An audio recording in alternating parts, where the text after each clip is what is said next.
Тайтънс 11 и с 6 точки. С основен принос за успеха на Чикаго бе гардът Дерек Роуз. Звездата на Булс реализира 22 точки, към които добави 5 асистенции. Пол Гасол също се изяви, като вкара 12 точки и спечели 17 борби под кошовете, а още 4 играчи на Букините преминаха границата от 10 точки.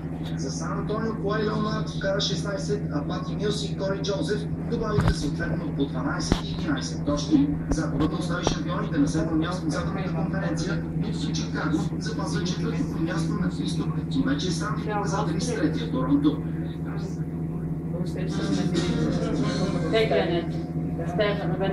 Лидерът на Лос Анджелес Лейкърс Коби Брайант ще извън за неопределен период от време след напуска Съмуско на тясната предвижница по време на матча с Ню Орлеанс Пеликанс. Брайант се контузи при забивка в коша на пеликаните, които победиха израелците от 96-80 точки. Въпреки контузията, звездата на Лейкърс продължително време стреляше при помощта с малка си ръка.